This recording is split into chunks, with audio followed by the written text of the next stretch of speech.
Hello, once again. I am Doc Rodden, and this is Horror News Radio, the official Gruesome Magazine podcast. Back with me again this week are the scariest, goriest, bloodiest co-hosts on the net. Starting off with Dave Dreyer, lead news writer at Gruesome Magazine. Dave, how are you doing, sir? Hey, I am well. How is everyone in Horror News Radio land? Are we shiny, happy people? Wow. That's really not where I thought you would go with that. That's so strange. Good night, everybody. Yes. How do I get you off the screen? All right. Also joining us is award-winning filmmaker Christopher G. Moore. How you doing, sir? I'm doing good. Whoa, I know Kung Fu for the second time. That ties into something we talk about later. Double whoa. Whoa. Well, there'd be another whoa in there probably too. About one news item. If you know the actor. Okay. Or wow, I guess. Wow and whoa. Wow. I am, rails off. There we go. All right. What we're going to do tonight is horror news of the week. H&R is back with that. We'll have some reviews from time to time, but we are shooting for doing the news every week, and we'll talk about 3 to 5 items that come up in the week and discuss what they mean and react to them and have a good old time. And that's what we're here to do. If you enjoy this, we'd love to hear your reactions in the comments down below that you like us doing the news. It's great to hear that. Also, if you are enjoying this, we do have other reviews of all kinds on the site, so check those out. And of course, if you want to help us out, it is really easy to do. You hit the subscribe button, share with a friend, you hit the like button, all those good things, and they help us out immensely. So enough of that. Let's get on with the shenanigans, and let's do the first news item. Dave, sir, we have Halloween Kills. Now, I know this is going to be very special for you, but is it? What kind of news is this? Is it? Is it? I kind of like the news. I ain't gonna lie. I still have not totally embraced the theater experience yet of going back in. I find myself very on edge. I'm sitting in the theater and I hear people, blowing their nose and coughing and hacking, and I'm just like, oh God. No.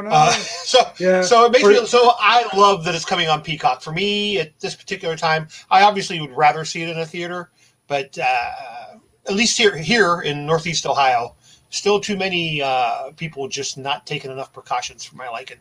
Yeah, definitely down here as well. But for those who can't read and listening to this, the news is Halloween sequel. The Halloween sequel is moving to theatrical day and date, arriving on Peacock TV, streaming TV, at the same time it's hitting theaters, which is a pretty bold move. They only Universal's only done it with some random animated movie. I can't remember which one.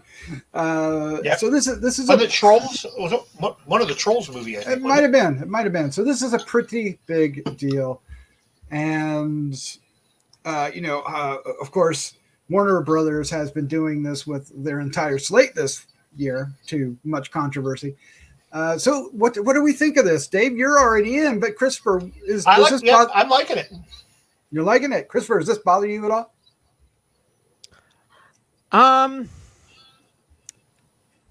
Not really. I mean, the only thing that bothers me is that I would have to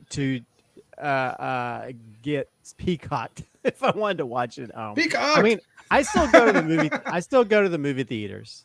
So, I just saw Shang-Chi just recently, so I don't have a problem with going to the movie theaters. I wear my mask going in there, take it off, maybe eat or drink. That's about it. So I don't have a problem. But I think the only thing is that I would just get that thing where you can try it out for a week and watch it and then unsubscribe. Oh my. So I don't see myself. I have too many streaming services as it is, and there's not enough stuff on Peacock for me to be interested. But I don't know. Luckily with the Halloween movies, they're low.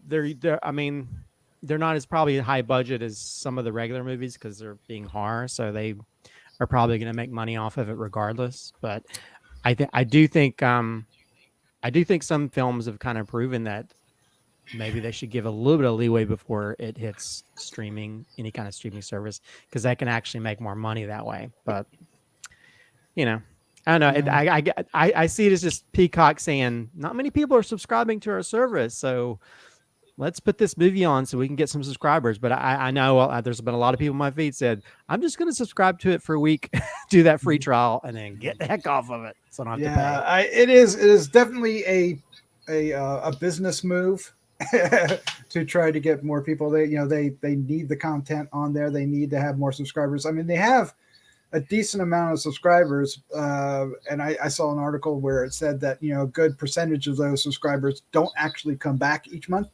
And then, of course, the ones that do are split between the free and the pay because they do have the free. So the free people aren't going to see Halloween Kills. You're going to have to get the paid version. Or paid versions because they have like premium and premium plus. Like you can get more premium than premium, as they say in the article I read, which I thought was hilarious. But I'm of two minds about this. I mean, I understand the need and the motivation during this time to do it, but at the same time, I'm with you, Christopher. I think it would best serve them to wait a couple weeks. I think they'd still get those. It's the 15th when it comes out. If they waited till even Halloween Day to do it, you would still have people going to the theater to see it early. So I don't know. I mean, I would say this is the type of film I'd prefer to see in the theater because these new films they're a mix of horror and comedy, and to see it with a group of people, it's going to be much more entertaining. So I prefer it. I think it's best for people to see it in the theater, but just because of that, just everybody to, yell and scream and laugh all at the same time. I mean, I know the first film was like that. When that little kid that's being babysit, he's saying that stuff. Oh, it's man. great to hear everybody laughing along. I forgot about that. Yeah. I meant to see *Malignant* in the theater. It came out, but it was also on HBO Max, and I didn't do that. I watched it at home. I watched it twice at home. I don't know, sir. Did you make it to the theater to see *Malignant*? No. So, and I'm so glad I didn't. Well, that's a different podcast. All right. Well, we'd love to hear your thoughts about this down below. Of course, let's move on to our next story, which is the Haunted Mansion. They are rebooting it. Disney is rebooting the thrill ride inspired franchise. This time with a whole new cast, of course. They're ignoring the 2003 movie, right? Which is probably for the best. It'll be interesting to see what they do. It's going to be directed by Justin Simien, and it's written by Katie Dippold. The cast that they have announced so far, of course, they had announced LaKeith Stanfield and Tiffany Haddish, but this week they announced Owen Wilson and Rosario Dawson joining them. And I gotta say, I like this cast. The only thing that has me a little worried because of is Owen Wilson, because Owen Wilson was in that really shitty Haunting remake. That has me a little worried. Has nothing to do with anything. He can certainly be bad there and good here, but I don't know. I still have withdrawals from. Well, I don't think you should be blaming him for that. No, it's not his fault at all. It's more about the CGI stuff in it. There was a lot to blame it on there, but it wasn't him actually. But still, it's just that he did have a good kill in that film. He did, although it was weird. It was like getting killed by the fireplace testicles or something. Yeah, whatever it was. Whatever that was. Like he had to walk into a fireplace and get killed. Anyway, so guys, Dave, one, are you looking forward to a Haunted Mansion film? And two, what do you think of this cast? I think the cast is fine. I guess. The last time I was at the Haunted Mansion ride was like in 1973. So, I mean, I have shame on you. Yeah, I have nothing to draw from on this. I'm hoping for good things. I like Owen Wilson. I think Rosario Dawson is fantastic. I just hope they do a good job on it. Give us a good movie. Yeah, I love the Haunted Mansion. The Haunted Mansion is my go-to right there. It's the the ride. I could do a whole podcast on when to go, what to do, just on the Haunted Mansion. Christopher G. Moore, what do you think? Can Disney, pull it out and do a good Haunted Mansion movie now that they've learned their lesson? Well, I mean, I'll give them the benefit of the doubt.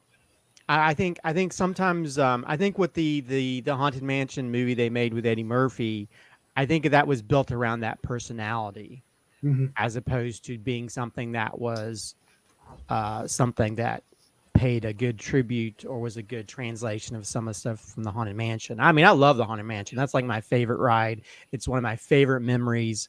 I got to go there a couple of years ago with my brother, who I used to go to Disney World with, and to sort of experience that, with him, it was great. And they've updated it and stuff. So I think my only thing is I hope they don't. The whole thing about the Haunted Mansion, it's almost like a very morbid comedic sense of humor, which is something I've always had growing up, and so I just hope they can still walk that line. Now, I mean, it's got a great cast. I think Katie Dippold, who's writing it, she's written some really funny comedies like The Heat. So she has a good sensibility when it comes to writing comedy. So I think, and it's directed by a really cool director. So I think there's a lot of really great elements that hopefully will come together and make a bouillabaisse or whatever food term that they would understand. Nice. Would turn it into something delicious for our eyes and ears and make us laugh. So I don't know. I think it'll be interesting how they incorporate the ghost stuff, how they tell that story. But again, there's some stuff I'm not sure they could translate. I mean, you have a whole thing dedicated to this woman who cuts the heads off of her husbands. Isn't that right? So I'm not sure to what level they can do that, but if they can walk that fine line and make it very humorous, I'm all down for it. So yeah, I'm excited about it, but I think a lot of diehards probably, no matter what they do, they'll probably be down on it. So, we'll see. Yeah, there is a slew of Haunted Mansion fans for certain. Did either of you see Bad Hair on Hulu last year? It's a horror comedy. Yeah. I never got to see it. I wanted to. It was like one of those things that kind of looked like it had a good sense of reviewed humor. it on one of the podcasts. We reviewed it on Gruesome. Yeah. So it is the director of that, Justin Simien, is the director of this. So he had a really good sense of humor in that film, or with that film. So I feel very hopeful about this. I like the cast. The one thing I'll be disappointed if Owen Wilson doesn't see a ghost and say, wow. If he doesn't, I'll be severely disappointed. Got to be in that script somewhere. Okay. We'll see. We didn't get it for not WandaVision, but Loki. So we'll see. Well, that's different, though. I think there's big reasons to say wow in this. Yeah. Well, it wasn't in Loki. Come on. All right. Well, all right. Let us know what you think of Haunted Mansion down below. Up next is a remake, or a sequel rather, that I thought I never would see happen, especially with this director and this particular star. If you are a fan of Decades of Horror of the 1970s, you know that I am a big fan of this really bad movie called Beyond the Door from 1975. It is one of those films that followed The Exorcist, and that it felt right into like, hey, they made a lot of money. Let's make an exorcism film, and Beyond the Door it was. There's been a couple of sequels, but they're not really sequels. They're just other films that they put the same name on when they put them in the States. Really strange. Not something unfamiliar if you're a horror fan with those particular films that come from Italy mostly, or Spain. The director, Ovidio Assonitis. I'm pretty sure you don't pronounce it. I'm pretty sure you don't pronounce it that way. I had that once. It took a lotion a couple of weeks to get rid of it. Yeah, there's medication for that. Yeah, and a cushion. Juliet Mills is going to come back and reunite with the director for Beyond the Door Embryo, a sequel to 1974 or 1975, or it's one or the other. Cult classic Beyond the Door. In the new film, Beyond the Door Embryo, set 30 years after the events of the original. And we see Mills reprise her role as Jessica Barrett. Her daughter, one of the twins born in the first movie, finds herself pregnant and fears, like her mother, that the true father might actually be the devil. All right, Christopher G. Moore. I don't think you I have nothing to add on this. I don't think you know what Beyond the Door is. I I'm not have even sure. never seen that film, so I have nothing to add to this conversation other than it's a film. It's a film. I have, and I have a suspicion that there will be many more Christophers out there than there will be Daves. I think most people probably have not. It seems like one of those sort of cult movies that a few diehards know about. Now, granted, maybe this will cause people to go watch it again, or maybe they'll release some new version of it so that people can catch it. I'm intrigued to go watch it. It looks like it could be a bad film, but the original, so I don't know. It is unique. It is unique. Is it very Exorcist-y? Yes. Okay. Now I might have a problem. Yes. Like, it doesn't like do Black the full Saint, on. I don't like very extremely it doesn't do the full on Exorcist part of it, but it does the spinning heads, it does the vomit, it does the floating around. It does all the shenanigans, almost to the point you're going like, where's the lawsuit? Dave, I'm sure you've seen Beyond the Door. You were were you on the podcast with us, or I don't think I was. No. Yeah. What do you think of this news? I don't know why we would need a sequel to this, quite frankly, but more power. The best thing for me, the Beyond the Door, was the poster art. The poster art was classic stuff. So maybe we'll get another good poster out of this one. But I can't really say that I'm too concerned about what happened to that lady in the first movie, or what happened to her at the end of this. So definitely cashing in on this current fad we see of regenerating these old films and trying to bring them back around again. Sometimes it works, sometimes don't. We'll have to see. Yeah. I'm with Christopher, though. I'm not a big fan of possession movies to begin with, so there's going to have to be something really special here to make me make myself sit through it. Last week we talked about the Texas Chainsaw Massacre sequel that is coming out in October, which is instead of being that they totally ignore all the films in between and just go straight off the original. And of course, we just talked about Halloween Kills, which is the sequel to the Lego sequel of the original. Well, Candyman, same way. Candyman, same way. Yeah. So but those are high profile films. This one, not so much.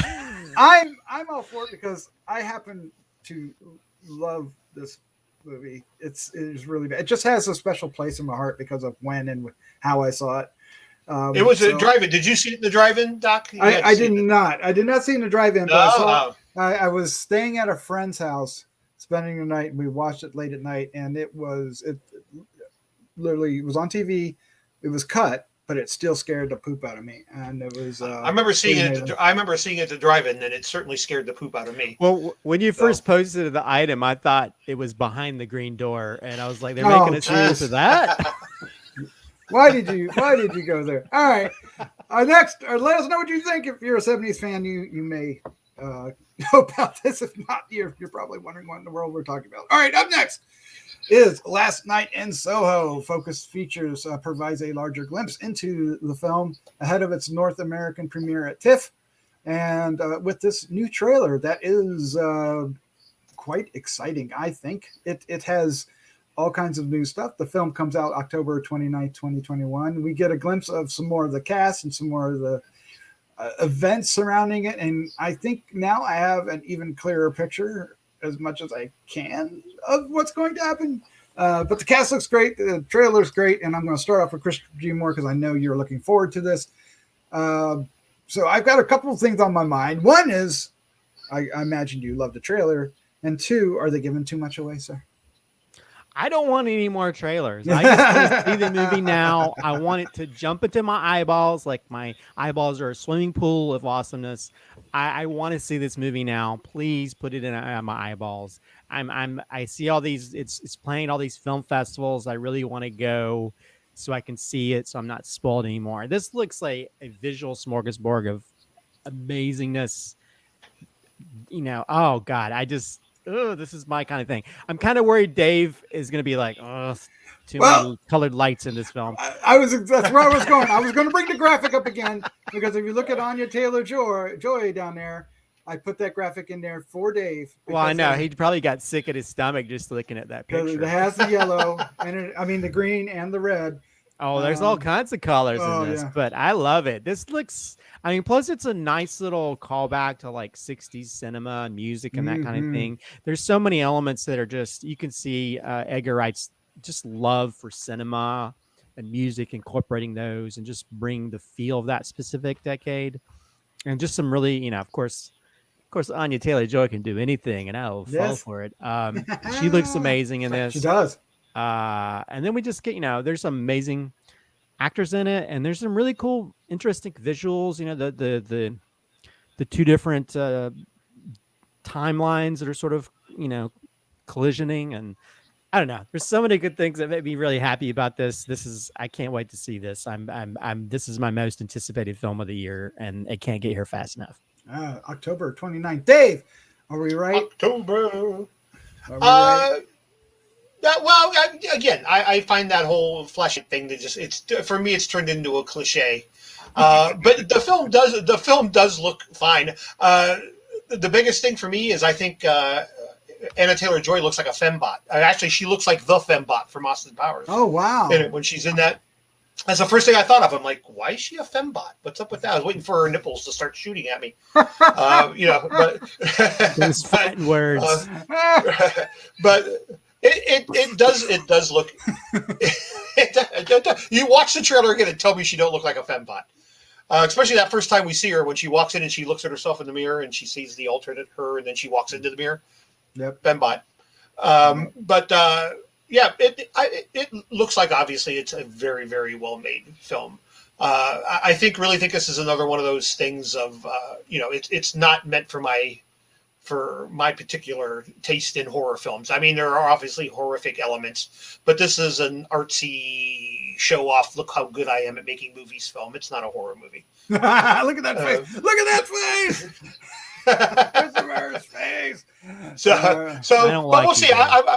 I'm willing to give it a shot. I really am. I'm willing to give it a try. I love the fact that when she first walks out and she walks in down the street and there's that giant thunderball marquee up, and she walks. The attention to detail to making that period look so authentic is amazing.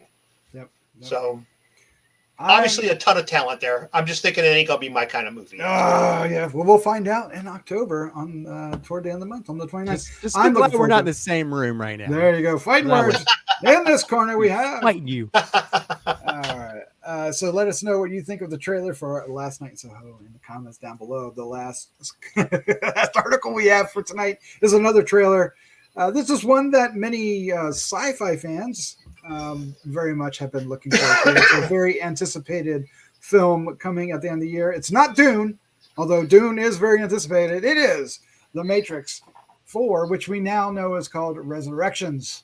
Warner Brothers has finally given us the trailer, and it comes on the heels of CinemaCon, which they got to see it there in Las Vegas, and we knew by descriptions what was going to be in it, but seeing it is so much more, so much better, and so exciting. We'll get to my reaction about the trailer and the original films, but the film is coming on December 22nd. This is also, like I said, a Warner Brothers film, so it's going to be in theaters and on HBO Max, at least at this time. So, Dave, I don't know if you like The Matrix. I don't know if we've ever talked The Matrix. Do you like The Matrix? I'm not sure we did. I loved the first Matrix. The second one I thought was okay. The third one I did not care for. I was very disappointed with how they supposedly wrapped up the trilogy. But the very first one, was groundbreaking, in everything that it did. So yes, I'm excited to see this come around and see where they head with it. We got we got Keanu and Carrie Ann back, correct? Yes, at least. Yeah. So then I see Doogie Howser in there. He's Christina Ricci. I noticed her. I noticed Christina Ricci in there as well. And there's a brief shot of the King of England, right, Christopher? Yeah, Jonathan Groff. Yeah. So it's going to be interesting. This is an interesting trailer because it appears that they're going to take things down a little bit of a different path, which could be a good thing. Different path. It's not going to be the blue. It's not going to be red. We're taking the purple pill, folks. Yahya Abdul-Mateen the second is looking very, very, very much like a Morpheus here, and I think we've all got confirmed. We've all got confirmed that's who he is. Is that right? But is he? Yeah. See, that's the thing. He posted an Instagram saying Morpheus, but I feel like there's more to it. Mm-hmm. So I feel like this film is going to be much more meta, because if there's one scene that you watch, they're actually playing the Matrix movie on a wall. So I don't know. I think it'll be interesting. I mean, if you think about it, if you've gone through all this stuff and they go in and mess with your memories and make you think, oh, that was just a movie, and you think all of your thoughts are a movie or a video game, that would be an easy way to throw someone off the scent. And so this new architecture, this new Matrix and stuff. So I mean, I love the meta nature of it. So I don't know. I'm intrigued. I think that's a good way to sort of like do almost like a flip version of the first. Mm-hmm. You know. So and the visually, you can tell that that we've advanced a little bit in CGI to be able to, where a lot of that stuff was very revolutionary. I don't know about you guys, but when I saw the first, this is before like we have all the stuff goes on the internet and everywhere. I didn't know barely anything about the movie, and that movie blew me away. The first Absolutely. movie. Yeah. So it was very groundbreaking. It was the first time they did what they call bullet time, where they had like a row of cameras that went around the person, and they just took all those frames and put it together to make it like a slow motion mid pause, which is now everybody can sort of do it. So it'd be interesting to see what they can add to it. It's got a little bit of a what is that Christopher Nolan film? I was going to say Insidious, but that's a James Wan film. No. But you know that one where the people are running through the hallways, and yes, it has a little bit of that. So you could sort of see it's a little bit influenced by other things, but. I think it'll be interesting to see how they sort of take a Neo character and how they kind of explain things. Inception, yeah. Yes. And you know, I almost feel like you have everybody back, but you don't have Lawrence Fishburne. I feel like he's gonna pop up. I'd be a little bit disappointed if he doesn't, because I almost feel like maybe the Matrix is trying to trick him into thinking that this is a Morpheus character, mm-hmm. and that's why he would be younger, and maybe he's the new cops of that universe. So I don't know. But at the same thing, we don't know what's going to happen. So that makes me very excited, because they could do all kinds of fun things and play with our thoughts on how it's going to play out, our expectations. Yeah, they could just all be variants. But at the same time, yeah. But at the same time, we saw the sequels too. And didn't really live up to the promise of the first. So maybe they've learned their lesson since then. I like that we get, that scene with Keanu Reeves and Carrie Ann Moss where they touch hands and they go, "Do I know you?" And the reaction. I really like that. It's kind of that deja vu feel that was present on it, and we needed that for the trailer. So it's going to be interesting. There's other cast members: Jessica Henwick, Priyanka Chopra-Jonas, Christina Ricci, okay, Thelma Hopkins, and Jada Pinkett Smith as well. Who was in the original? Yeah. So Christina Ricci, I'm excited to see. Yeah, I believe so. Well, she wasn't in the first movie, but she was in the first trilogy. Yeah. Wasn't she only in the third one? Third one. I think she was in the third one. Yeah. Oh, okay. Yeah, I haven't watched those in forever. I always got mad at the part with the rave above the lava that didn't make sense to me. There's a lot about that third movie that doesn't make sense. Okay, so the first movie, I think nobody's going to deny that that's a groundbreaking film. It literally changed the course of theater films, right? People have been borrowing from that movie ever since. I loved it. I've seen it probably. God, I've seen it dozens of times, I'm sure, if not 100. I don't know. I've watched it and watched it and watched it and watched it. The second one and the third one I've only watched maybe a couple times each. Really wasn't a fan of either one. Although there are elements in the second one that I think are really fantastic. Even though it has, that rubber mannequin problem, a lot of the times, it wasn't quite ready to do what they were trying to do. But at the same time, I think, like you said, you can kind of forgive that one, but the third one just looks like a total mess, like a rushed mess. And I had more problems with the second one than the third one. The third one was more interesting because it had more of a ending. I just had so many problems with the second one, but I still enjoyed parts of it. And I even owned like the Animatrix thing that had all the little animated stuff, which was cool because they had the one story where the glitches in the Matrix made people think there was a haunted house. Which I thought was a very interesting idea. But yeah, I don't know. At the same time, I think I know the Wachowskis have been working on other stuff that have been kind of interesting, delving into different types of stories. And now this is the Lana's going off by herself, and so it'll be interesting to see. Maybe she might bring something different to it, but I think visually it looks kind of interesting because they're not trying to make it all. It feels like a fake normal. You know what I mean? It does. To the dreariness of that world before. So I can understand if you're creating a new Matrix, like, oh, this is the normal thing. We're gonna go to our Assimilate cafe and get a Assimilate. But I don't know. I'm excited for it. Yeah, I just hope Jonathan Groff gets to sing. Well, he'll probably. Well, he's also known for spitting a lot. It's a spitting, yes. Spitting. Maybe they'll do it in IMAX 3D, and we'll get to see Jonathan Groff spit. Oh man, get to do one of those 4K experiences, and those. It's like, and then you hear like the Matrix music. See it in slow motion. Yeah, slow motion spit take.